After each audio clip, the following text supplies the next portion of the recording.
ரகசிய ஓட்சநேயர்கள் அனைவருக்கும் வணக்கம். சீமானை விட்டால் வேற வழியே இல்லை. சீமானிடம் டோட்டலாக சரண்டர் ஆகும் தமிழ்நாட்டின் முக்கிய அரசியல் தலைகள். இது குறித்து தான் இந்த காணொலியில விரிவா பேச போறோம். வாங்க வீடியோக்குள்ள போகலாம்.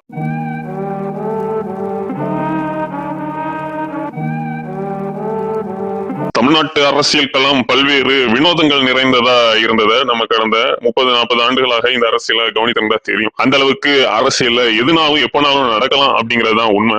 அந்த வகையில வரக்கூடிய 2026 சட்டமன்ற தேர்தல் அப்படிங்கிறது பலவிதமான வினோதங்களை நமக்கு காட்சிப்படுத்தும். அது கடந்த 10-15 ஆண்டுகள்ல நடக்காத பல விடயங்கள் நடக்கலாம் அப்படின்ட்டு அரசியலை ஆராயக்கூடியவர்கள் சொல்றாங்க. இதுல திரைமறைவுலையும் பல்வேறு விடயங்கள் இப்போ இருந்தே 2026க்கான தேர்தலை நோக்கி பல காய் நகர்த்தல்களும் நடந்துட்டு இருக்கிறதாகவும் சொல்றாங்க. ரொம்ப முக்கியமா தனித்து தன்னுடைய பாதையில ரொம்ப ஸ்டெடியா ஒரு கிராஜுவல் வளர்ச்சியை காட்டக்கூடிய நாம் தமிழர் கட்சி தான் இப்போ திமுகவுக்கு எதிராக இருக்கக்கூடிய அனைத்து கட்சிகளின் ஒரு மோஸ்ட் ஷார்ட் ஆஃப்டர் கட்சியாக இருக்கு. அந்த அளவுக்கு திமுகவை வீழ்த்தணும் அப்படின்னா நாம் தமிழர் கட்சி இல்லாம யாராலையுமே வீழ்த்த முடியாது அப்படிங்கிற ஒரு சூழல் இப்போதைய அரசியல் களத்துல இருப்பதாக அரசியலை ஆராயக்கூடிய பலரும் சொல்றாங்க.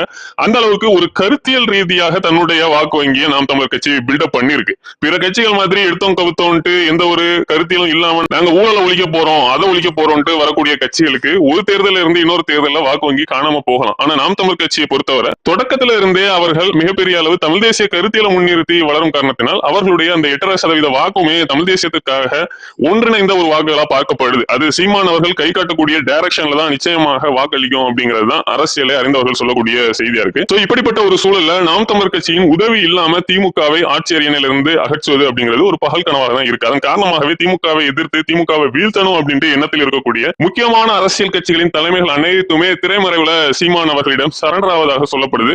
நீங்க எப்படியாவது எங்க கூட வந்து திமுகவை வீழ்த்துறதுக்கு உதவி பண்ணுங்க, உங்களுக்கு முதல்வர் பதவியை கூட நாங்க விட்டு தரோங்கிற ரேஞ்சில பல அரசியல் தலைமைகளும் சீமானிடம் தங்களுடைய கோரிக்கையை வைப்பதாக சொல்லப்படுது. அந்த அளவுக்கு தமிழ்நாட்டில் ஆன்டி டிஎம்கே ஸ்டாண்ட் அப்படிங்கிறது ஒரு மிகப்பெரிய அளவு உண்டு. அது மக்களிடமும் உண்டு, அரசியல் கட்சி தலைமைகளிடமும் உண்டு.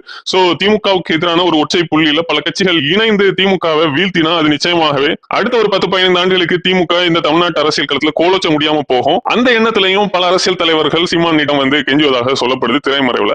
ஆனா சீமான் அவர்கள் நான் தனித்துதான் நிற்பேன் அப்படிங்கிற ஒரு தொனியில தொடர்ந்து இன்னும் உறுதியா தான் இருந்துட்டு இருக்கிறாரு அப்படின்னு சொல்லப்படுது. அதன் காரணமாக எப்படியாவது சீமான் அவர்களை தங்களுடைய டேம்ஸுக்கு கொண்டு வந்து திமுகவுக்கு எதிராக அவரை நிறுத்தி எப்படியாவது வெளில வைத்தரணும் அப்படிங்கிற நோக்கத்துல தொடர்ந்து அவரை நெருக்குவதாகவும் சொல்றாங்க. எது எப்படியோ தமிழ்நாட்டு அரசியல் களத்துல ஒரு வலிமையான கருத்தியல் ரீதியான ஓட் பேங்கை சீமான் அவர்கள் நிரூபித்த காரணத்தினால் மிகப்பெரிய அளவு சீமான் அவர்களுக்கான தேவை அப்படிங்கிறது அரசியல் கட்சியின் தலைவர்கள் மத்தியில ஏற்பட்டிருக்கு. அதை சீமான் அவர்கள் எப்படி தனக்கு சாதகமாக பயன்படுத்தி அரசியல்ல மேலங்க போறாரு அப்படிங்கறத பொறுத்து தான் பார்க்கணும். நன்றி, வணக்கம்.